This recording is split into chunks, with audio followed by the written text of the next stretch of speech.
al doctor Julio Pontet. Ustedes saben, Julio es el director de unidad intensiva del Hospital Pasteur, pero también es el presidente de la Sociedad Uruguaya de Medicina Intensiva.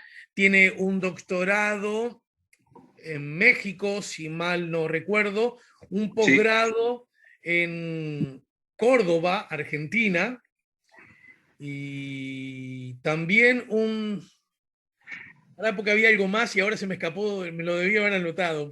Me no, confirma más. sí, tenemos posgrado en administración hospitalaria Eso. también. Bueno, me Sí, refería a eso.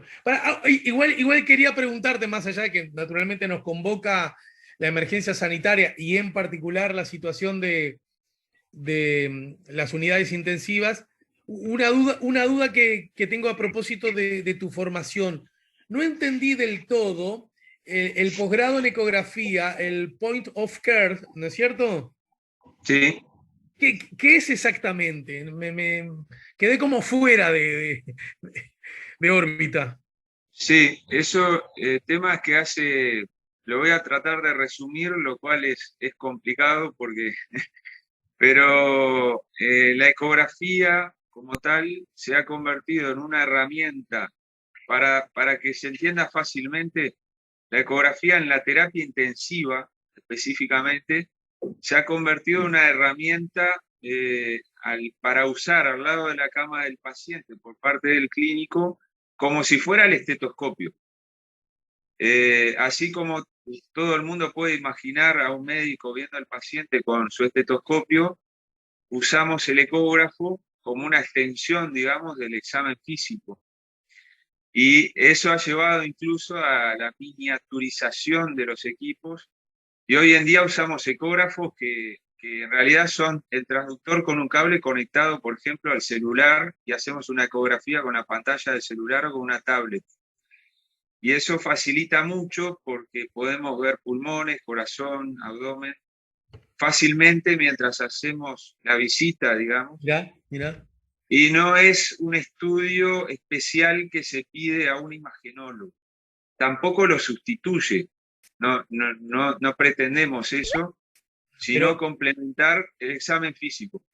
y tiene, por lo que me pareció entender, tiene como la virtud y la ventaja de que es una información que estás recibiendo en el momento en el que estás trabajando, digamos, ¿no? Exacto, en tiempo real y por el propio médico clínico que está viendo al paciente, que se está haciendo cargo y que va a dar las indicaciones médicas del día, por ejemplo, ¿no?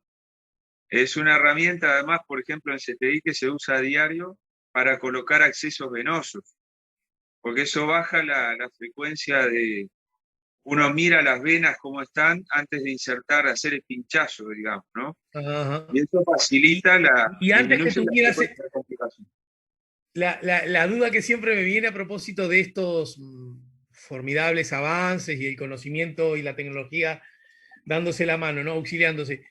Y antes de colocar de trabajar en la vena sin esa información, ¿cómo hacías o qué riesgo corríamos todos? Se Entonces, hacía ciegas por reperes anatómicos. Este, por ejemplo, en el cuello pinchamos por detrás de un músculo, que es el esternocleidomastoideo, y uno pincha ahí suponiendo que ahí está la vena yugular. Ahora no necesitamos suponer, podemos mirarla y después pinchar. Es un ejemplo, ¿no? claro, claro. Y a Se trabaja con propósito, más seguridad. e- este, e- este, esta herramienta ya es algo de tal desarrollo que, digamos, la aplican todos los que trabajan en las unidades intensivas o recién estamos en una etapa que está llegando.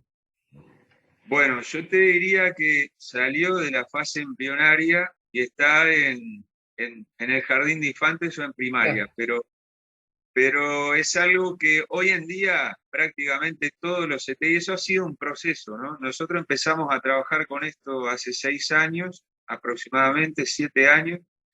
Estuvimos formándonos en España también con eso y, y hoy en día eso fue un progresivo, obviamente.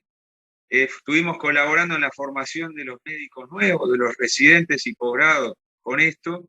Y hoy en día está incorporado a la currícula de formación entonces los intensivistas jóvenes están todos familiarizados con esto y hoy en día todos los CTI prácticamente tienen ecógrafo adentro, puertas adentro, disponibles para el clínico. En realidad, filosóficamente es un cambio de paradigma, ¿no? En el cual la imagen pasó a formar parte de nuestros recursos clínicos y no es que yo voy a llamar a un Claro. imagenólogo para que cuando pueda venga a hacer una ecografía. Eso a veces eso se hace igual, porque a veces se necesitan cosas específicas. Esto es una herramienta clínica, no, no sustituye al imagenólogo, es un complemento. Bien. Y una pregunta que obviamente desnuda, sí, sí, sin complejo ninguno, mi ignorancia. En el marco del tratamiento que los ciudadanos del mundo y los de nuestro país tuvieron que tener o van a tener o están teniendo vinculados al COVID, ¿es necesario aplicar este conocimiento específico, esta herramienta específica, o son otras áreas que no requieren de la ecografía? No, el COVID ayudó a explotar más esta herramienta. Claro. ¿Por qué? Porque es una enfermedad pulmonar y la ecografía pulmonar vino a ocupar un lugar importantísimo, incluso como screening. En algunos lugares se usa la ecografía en los pulmones para ver si el paciente necesita internarse o no, o si el paciente necesita ingresar a CTI, ayuda, porque se ve muy precozmente y es más sensible que una radiografía de tórax, de las simples que conoce todo el mundo. Y además no irradias al paciente y no tenés que llevarlo, por ejemplo, no tenés que trasladarlo a un tomógrafo tantas veces para ver los pulmones, ¿no? Por ejemplo. Y entonces me parece que está cayendo por su peso la pregunta que te voy a hacer. Y en este contexto que los CTI estuvieron tan exigidos, uso el mínimo denominador común de las palabras para que no generen ruido innecesario, ¿verdad? Que creo que eh, fatigados, sobrecargados, al límite, y eso parecía que lo importante era la palabra que habías usado y no la realidad compleja que estábamos viviendo, un Tal absurdo cual. de locos que en un momento pareció salpicar a todos y algunos que tienen poder y responsabilidad, pero yo dije, pero macho, ¿de verdad te parece que la concentración hay que hacerla en la semántica? Pero bueno, allá cada uno, ¿no? Por eso uso, en este momento donde el tratamiento de los CTI con relación al COVID estuvieron subrayadamente exigidos, ¿no? Como donde estuvieron y están, porque siguen estando, Y- ¿no? E históricamente. Pregunto, teniendo en cuenta que esta herramienta es, nos lo acabas de decir, yo no lo sabía, de importancia alta por las ventajas que acabas de enumerar, que es así, cualquiera puede entenderlas, podríamos asegurar, a ver, se me fue la pantalla, me asusté porque pensé que te había perdido. ¿Podríamos asegurar, Julio, que todos los pacientes recibieron esa herramienta o todos los equipos médicos utilizaron esa herramienta en la dimensión, en la profundidad, en la frecuencia que las situaciones todas hubiesen requerido? Es muy difícil de responder eso porque no, antes de la La pregunta pandemia, igual creo que es pertinente, ¿no? Digo, sí, corresponde en sí, este sí, desarrollo que estamos teniendo de... sí, tu pregunta es lógica. Te lo contesto de alguna manera por la vía de los hechos. Lo que ha pasado con la pandemia es que la ecografía al pie de la cama del paciente por el clínico aumentó su uso.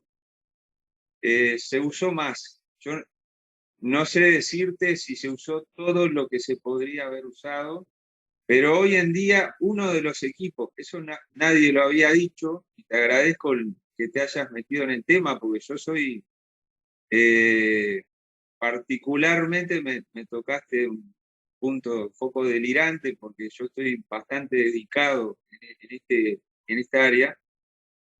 Pero te lo contesto de otra manera, una de las equipos que todos los CTI pidieron cuando se agrandaron para soportar la contingencia del COVID, todos pidieron ecógrafo nuevo, u Claro, otro ecógrafo si no lo tenían.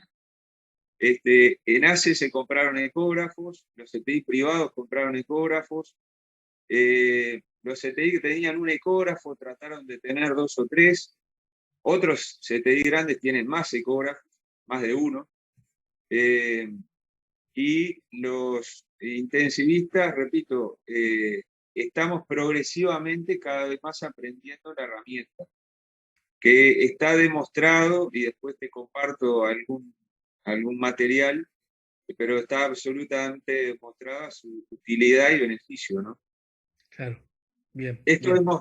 es muy técnico, esto hemos participado, y y personalmente he dado charlas de esto en cursos sobre COVID, cuando hablamos de herramientas diagnósticas, específicamente, ¿no?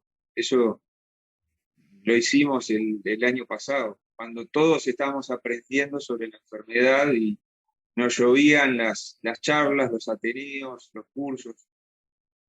Este fue uno de los temas. Bien. Bueno, créeme que se me están acumulando otras preguntas en esa dirección, pero prefiero primero no quitarte tiempo porque es notorio que te agarramos en pleno horario de trabajo, estás en tu trabajo, ¿no es cierto? A menos que vos te vistas así en tu casa, cosa que no creo. ¿No? Eh, Julio, me gustaría, usando esta condición que tenés de experto en la materia, pero también tu claridad, tu condición docente que se nota para expresarnos y contarnos a todos cuál es la situación, a propósito de la emergencia sanitaria en general y de la situación de los CTI en particular, que yo no me canso de decir, es la primera cosa que nos dijeron cuando un año y cuarto atrás arrancó todo esto. Yo me acuerdo que el argumento principal, la obsesión principal, el objetivo principal del planeta, pero me acuerdo del Uruguay todos, las autoridades, las no autoridades, los políticos, los que están en el gobierno, los que están en la oposición, medio que podríamos tener distancias y diferencias sobre muchas cosas, pero había una sobre la que parecía que todos estábamos encolumnados y era, muchachos, no podemos enfermarnos mucho, ni muchos, porque podemos poner en riesgo la atención en los CTI. ¿Era eso o no? O yo no vivía en Saturno hace un año, vivía acá, ¿no? ¿Estamos No, de no. acuerdo?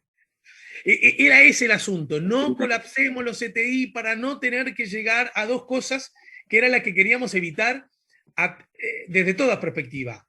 La más grave, que tengamos que elegir a quienes atendemos y a quienes no. Recuerdo, ¿no? Incluso había ejemplos en algunas partes del mundo, incluso del mundo rico, desarrollado, que estaba pasando eso.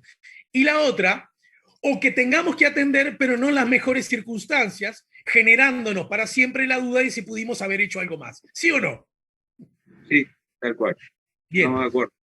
ese escenario, me parece que el primero de los dos grandes temores, a menos que vos me corrijas, no se advirtió en forma explícita, que en algún lugar tuvieran que decidir este o este.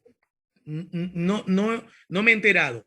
El otro escenario, yo diría que, de acuerdo a la información que he recibido de ustedes en particular, que son los que están ahí, en el campo, diría que en más de una oportunidad, por lo menos, tenemos el derecho a tener la duda, ¿verdad? Che, hicimos todo lo que pudimos haber hecho en otras circunstancias más aliviadas, menos exigidas. ¿Pudimos haber hecho algo más?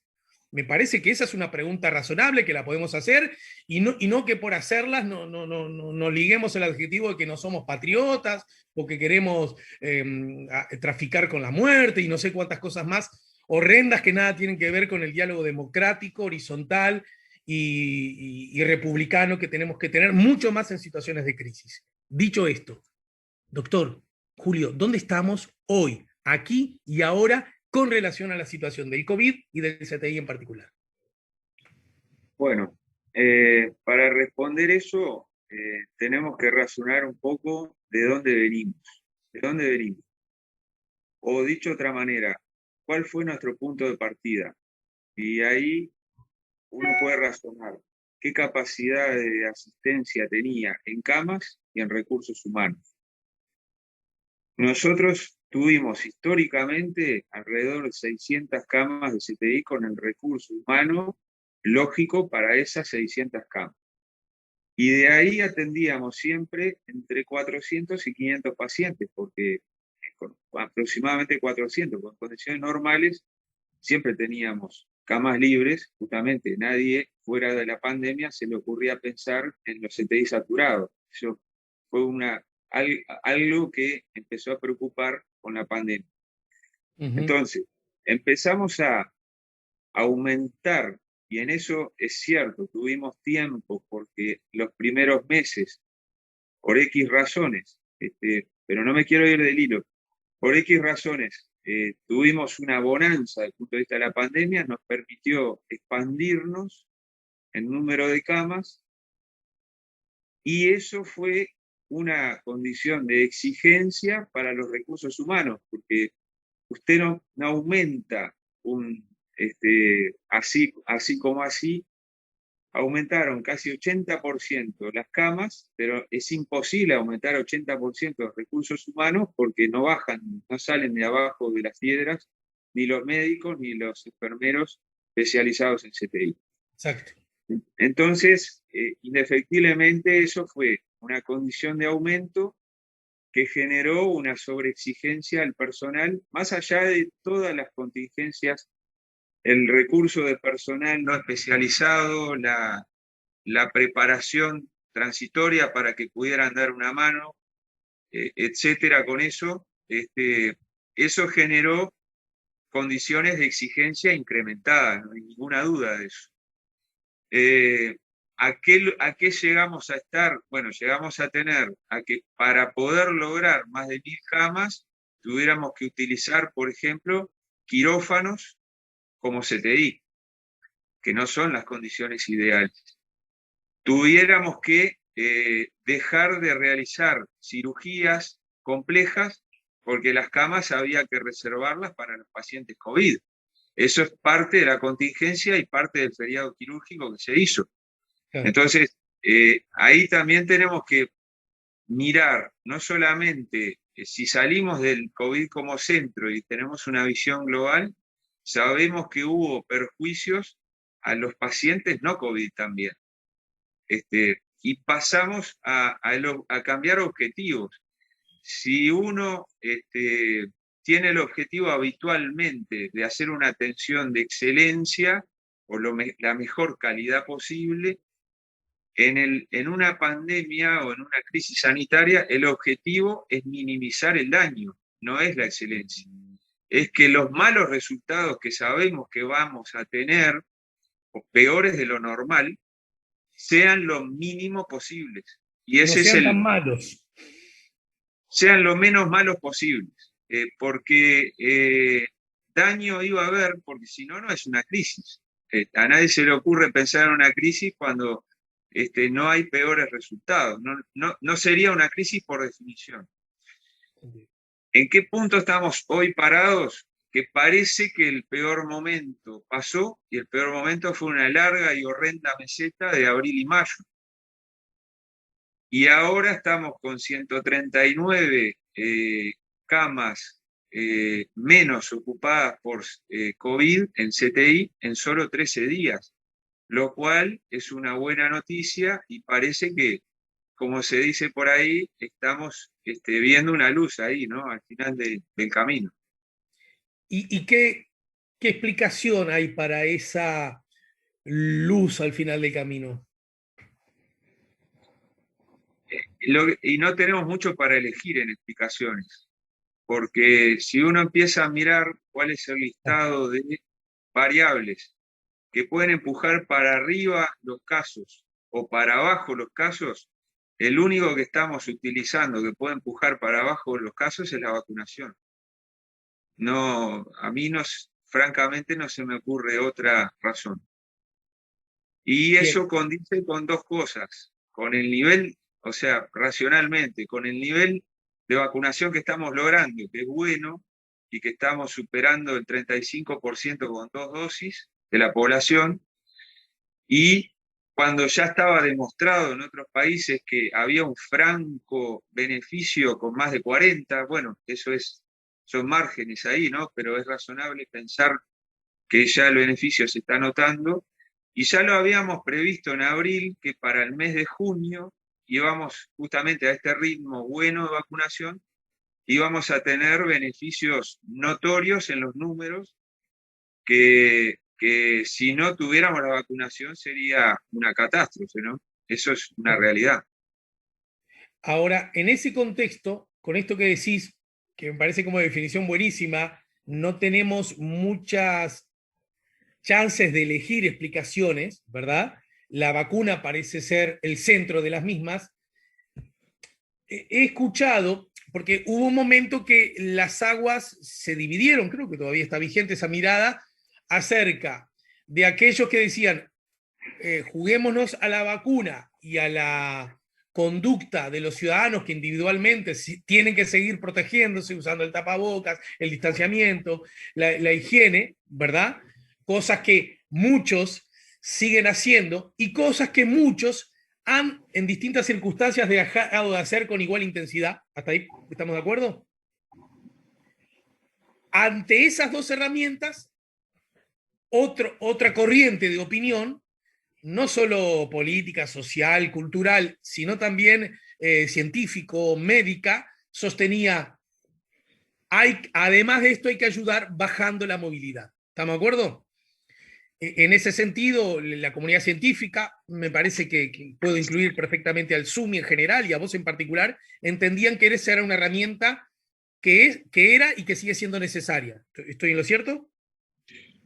Sí, lo que pasa que, a ver, el problema, como tú decís, dijiste hace un rato, de no entrar en cosas que hacen ruido. Lo que pasa que cuando la pelota cayó a la cancha política, son los políticos los que tienen que dar respuesta, de un lado y del otro. Y ahí yo creo que nos perjudicó porque sacamos de la cancha de la biología y de la medicina un fenómeno biológico. Porque, ¿por qué no mantener la discusión en lo que es la transmisión de un virus del ser humano al otro? Entonces, eso es absolutamente indiscutible que cuanto más posibilidades de transmitir el virus haya, más casos positivos va a haber.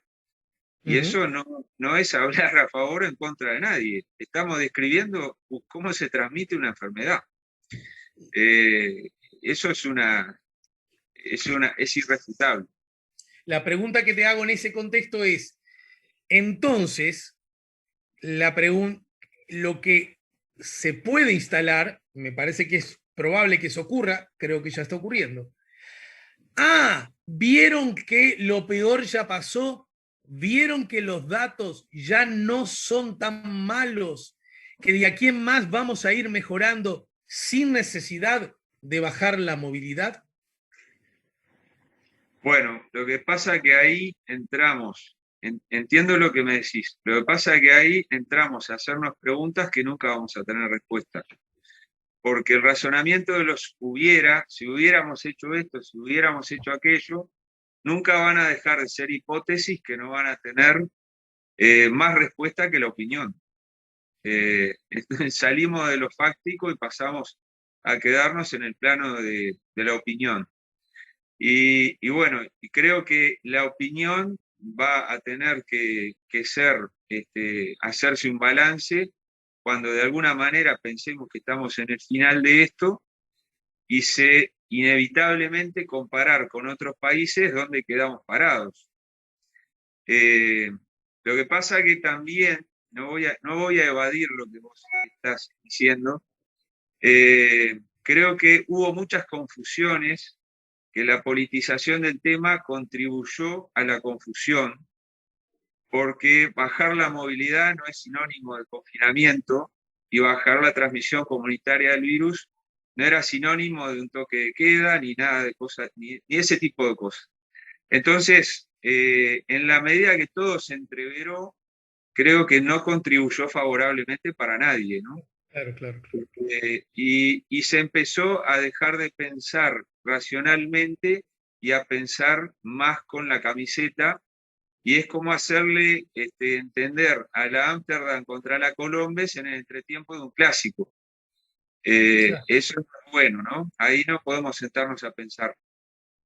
De todos modos, claro, es tan contrafáctico esto, ¿no?, que estás planteando, porque con ese mismo argumento se podría decir, si hubiésemos aplicado una política de reducción de la movilidad por 3 semanas, que fue incluso lo que se dijo específicamente con Díaz, también los que abrazaban esa hipótesis como una herramienta que podía ayudar, también se podría sostener, a lo mejor la baja, esta que estamos percibiendo, se pudo o se podría concretar en números aún mejores, ¿no? Sí, el tema es que va a quedar en eso, por eso te digo, vamos a terminar sacando conclusiones más al final cuando podamos hacer comparaciones con otros países.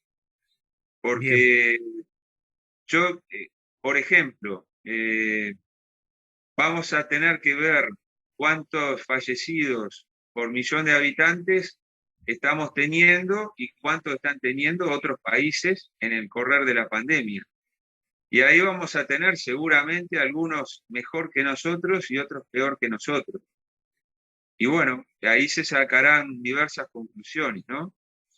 bien. Lo Eh, cierto, porque me comprometí a no robarte demasiado tiempo y ya estoy incumpliendo la promesa, lo cierto es que cito incluso un comentario que hiciste y que publicó Montevideo Portal.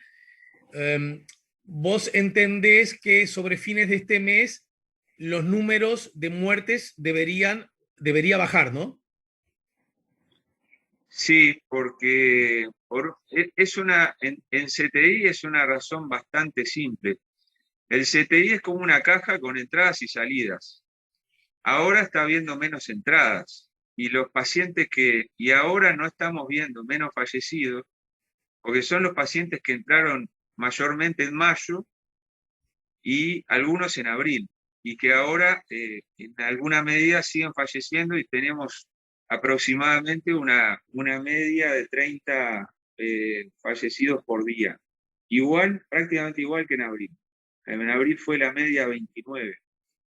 Eh, pero estamos teniendo menos ingresos. Por lo tanto, en números absolutos, sobre fines de junio, seguramente ese número va a ser sensiblemente menor, el de fallecidos, y en Ajá. julio también, claramente establecida la diferencia. ¿Y qué puede explicar que haya aumentado si es correcto lo que estoy diciendo, el número de personas que han muerto sin pasar por el CTI? Bueno, eso lo que pasa que, a ver, creo que en parte mejoramos los criterios de ingreso a CTI y la comunidad médica en general tomó conciencia de cuál era el propósito de que una persona ingrese a CTI. ¿Por qué un ser humano ingresa a un CTI? Por dos razones, pero las dos razones son condición sine qua non. La primera es estar grave, porque si no, lógicamente, es lo que todo el mundo piensa. Pero la Ujú. segunda es que haya una condición recuperable de recuperación parcial o total para que tenga sentido el ingreso al CTI. Entonces, lo que a veces eso quizás no se cumplía demasiado y había, quizás más que ahora, Claro. ingresos innecesarios a CTI. Que yo creo que antes había más ingresos. Eso no es echar la culpa a nadie, es hacer un análisis de que de repente entraba un paciente irrecuperable porque no estaba la conciencia clara de que el CTI es un lugar de recuperación, no es un lugar donde la gente entra a morir. Entra porque está grave a recuperarse, a Julio, salvarse. para terminar, te tiro dos puntas. Hablaste de que probablemente las muertes disminuyan, hablaste de que hay como la sensación de posible vislumbramiento de la luz al final del túnel, cosa que nos pone inmensamente expectantes y felices a todos sin excepción, imagino. Aún así, me obligo a hacer dos preguntas por el escenario que nos está rodeando. Los chiquilines, el mío entre ellos, están volviendo a las clases y ha habido datos acerca del aumento de la movilidad, incluso equiparándolas con el famoso Día de la Madre, aquel que tantos problemas ocasionó días después. Y por otro lado, un día sí, otro también, vemos noticias acerca de las variantes, ¿verdad? De las nuevas cepas, cada una con su manojo de dificultades, peculiaridades y problemas a resolver. ¿De qué podría darnos cuenta estos dos elementos? O algún otro incluso que se me esté escapando. Bueno, ahí hay algunas fortalezas que tenemos y algunas amenazas. La fortaleza es que se está vacunando la población joven y los adolescentes, ¿no? Y con una vacuna que tiene un alto impacto en la transmisión viral, que es la vacuna Pfizer. Esa es una gran fortaleza que tenemos. Entonces, el efecto de aumento de la movilidad, incluyendo a los jóvenes, que además son más socialmente activos, inevitablemente, puede estar contrapesado por la vacunación. Lo de las variantes es una preocupación por definición. Ya tenemos la variante Delta en Brasil, entonces, y sabemos que tiene el doble de transmisión que la variante original, y tiene 40-60% más transmisión que la variante alfa, y tiene, según algún dato ya inicial en el Reino Unido, más riesgo de hospitalización. De hecho, es una fuente de rebrotes en el Reino Unido que lo tenía bastante controlado a esto, ¿no? Por decir un ejemplo concreto. Así que esa va a ser un poco una amenaza que vamos a tener, que seguramente está expectante y que hay una vigilancia genómica activa en curso, ¿no? Y permanente en el Uruguay. Fortaleza, el proceso de vacunación amenaza, bueno, las nuevas cepas, las variantes. Es así. Julio, te dejo un abrazo bien grande, un reconocimiento muy explícito y más temprano que tarde la seguimos. ¿Sí, doctor? Un gusto hablar contigo, Alejandro. ¿Estuviste cuánto tiempo viviendo en México en el marco del estudio?